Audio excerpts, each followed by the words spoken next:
Selamat malam semuanya, balik lagi di Sinema Tengah Malam bareng gue Faris, teman ngobrolin film tiap malam. Kali ini gue akan mereview film The Watchers. Film ini disutradarai oleh M. Night Shyamalan. Iya benar, dia ini anak dari M. Night Shyamalan, salah satu director horor, ya bisa dibilang horor thriller yang namanya cukup terkenal.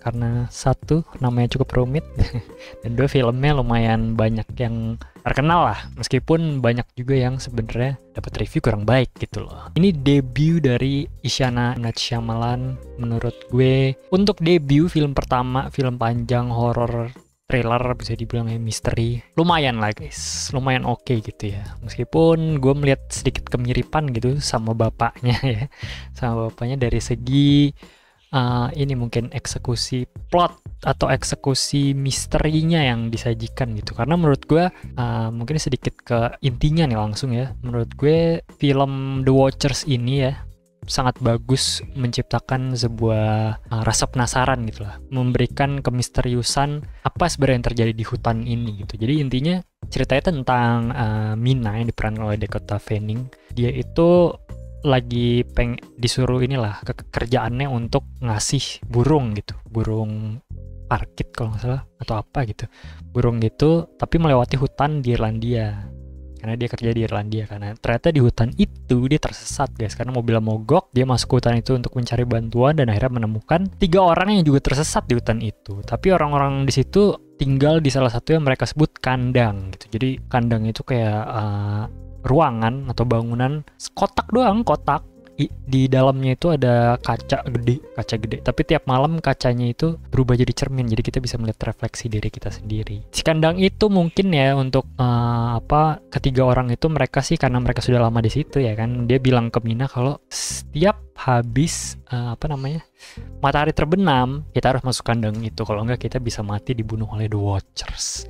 Nah, kita di kandang itu ya kita cuma baris aja di depan kaca itu, berjejer gitu ya. Udah, biar The Watchers-nya nonton aja gitu. Jadi ada yang nonton. Nah, uniknya ketika si Mina pertama kali datang, dia disuruh berdiri tuh di situ sama Madeline, salah satu leadernya di situ yang paling ngerti lah ya. Suruh berdiri di situ, udah lu diem aja di sini. Terus tiba-tiba suruh tepuk tangan guys. Terus katanya si Mina, itu apa? Katanya itu mereka menyambut orang baru The Watchers ya. Jadi kayak ada yang tepuk tangan gitu, rame banget. Wah, itu bener-bener bikin penasaran sih. Gue bener-bener kayak, apa ini The Watchers ini apa gitu. Kayak freak banget gitu nontonin orang-orang yang tersesat di hutan ditaruh di satu ruangan terus ditontonin, tepuk tanganin, kayak freak banget. Gue pertama kali ini mengasosiasikannya jadi kayak Cabin in the Woods gitu kan ya, kayak ada satu anomali di hutan gitu segala macem. Keren sih sebenarnya dari segi kemisteriusan, bikin rasa penasaran. Film ini mantep sih, bagus gitu ya. Dan dari segi pacing juga menurut gue ini filmnya cukup cepat gitu ya, benar-benar to the point lah bisa dibilang. Jadi dari pengenalan karakter ke pengenalan konflik atau plot utama itu sangat-sangat cepat. Tapi sayang, ketika gue nonton trailer, gue mungkin itu ekspektasinya yang membunuh film ini gitu. Jadi ketika gue nonton trailernya, gue expect banyak adegan yang serunya di dalam kandang itu, ya kan. Banyak lah, imajinasi kalian pasti liar tuh akan terjadi apa aja nih di kandang nih, akan terjadi kekeripian apa aja nih di kandang. Tapi ternyata ketika gue nonton yang scene atau sequence di kandang itu, menurut gue kurang dieksplor banyak sih. Jatuhnya jadi repetitif gitu. Jadi ketika mereka masuk ke kandang, malamnya rada ngeri gitu kan, kayak ada apa nih di balik kaca ini. Terus tiba-tiba pagi udah hunting makanan lagi atau explore luar lagi, udah repetitif gitu selama beberapa hari. Dan itu menurut gue sangat-sangat disayangkan sih, karena ya beberapa momen paling kerasa gitu ketika dalam kandang dan lu tidak tahu ada apa di luar sana. Itu bener-bener serem menurut gue, bener-bener misterius, bener-bener creepy, dan horornya terasa. Apalagi didukung dengan atmosfer film ini menurut gue yang sebenarnya udah bagus banget ya. Dari visual, pengambilan gambar keren, warnanya keren, terus juga musiknya mendukung banget, bener-bener unsettling gitu rasanya. Horornya kerasa, creepy kerasa, terus juga sound design makhluk. Jadi kan ini bisa dibilang makhluk lah ya.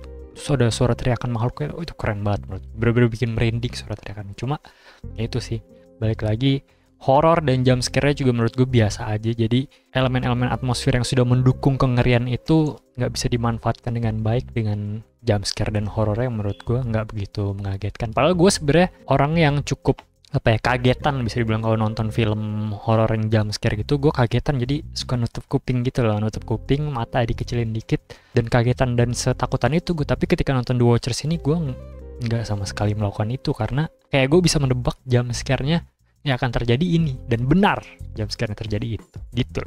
Karakter dulu ya. Kalau karakter tuh sebenarnya gue agak melihat sedikit kemiripan film The Ritual di Netflix. Itu lumayan mirip lah. Jadi kalau di Ritual itu ada sekelompok kawan yang hiking, yaitu sama ke hutan, terus di situ mereka menemukan kejanggalan. Di hutan itu ada sebuah anomali atau sebuah makhluk atau yang kita nggak tahu itu apa gitu. Dan di sini mirip banget ke hutan ya kan, ada anomali atau makhluk yang kita nggak tahu itu apa, dan karakternya tuh memiliki sebuah trauma atau rasa bersalah di masa lalunya gitu, which is mirip banget sama The Ritual. Tapi bedanya adalah The Ritual berhasil mengimplementasikan rasa bersalah itu, guilt di dalam karakter utama itu ke dalam plot tersesat di hutan bertemu dengan makhluk aneh, yaitu guiltnya tuh bisa dimasukin ke dalam plot horor itu. Dan bedanya di film The Watchers menurut gue, ya dia menjelaskan traumanya si Mina ini apa di masa lalu, dan guiltnya dia itu apa, rasa bersalahnya dia kepada orang yang dia sayang itu apa. Cuma nggak ada sangkut pautnya sama si hutan itu guys. Jadi kayak kita nonton dia tersesat di hutan sambil diceritain masa lalunya dia apa, itu aja. Kalau di Ritual tuh menurut gue oke, karena si hutannya itu menggunakan rasa bersalahnya merusak si orang itulah, bisa dibilang gitu. Kalau di sini nggak ada ngaruhnya itu si backstory-nya si Mina menurut gue. Mungkin gue harus nonton lagi biar bisa melihat lagi apa korelasinya dengan si hutan itu. Tapi menurut gue itu sih. Dan kalau dari segi plot menurut gue sebenarnya konsepnya sudah menarik karena diangkat dari novel juga ya. Konsep ininya ya, makhluknya gue nggak akan cerita banyak tentang makhluknya, cuma konsepnya gue suka. Tapi dari segi di endingnya gitu ya, itu gue nggak suka sih, rada kurang sih endingnya, bener-bener enggak lah menurut gue.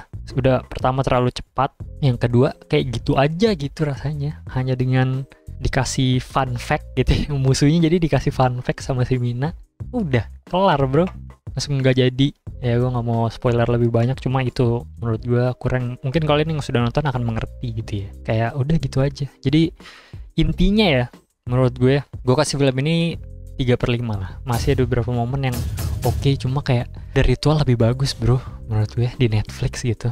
Ini representasi lebih bagus gitu, tersesat di hutan dan menemukan makhluk aneh gitu. Cuma ya itulah, menurut gue 3/5 udah generous ya, udah baik gitu. Gue kasih 3/5.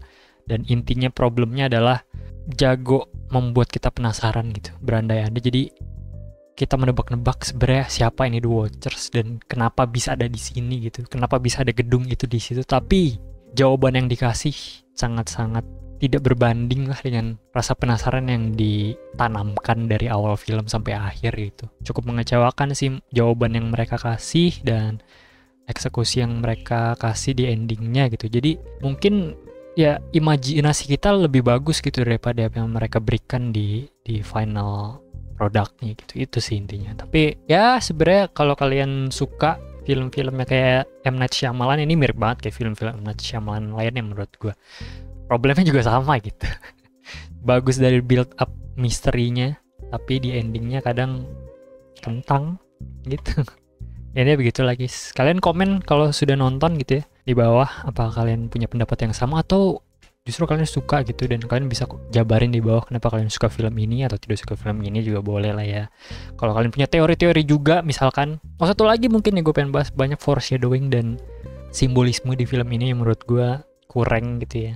Mungkin dia mencoba memasukkan banyak simbolisme dan foreshadowing agar terlihat pintar, jadi tapi menurut gue malah trying to be clever, trying to be smart, jadinya malah terlihat bodoh gitu.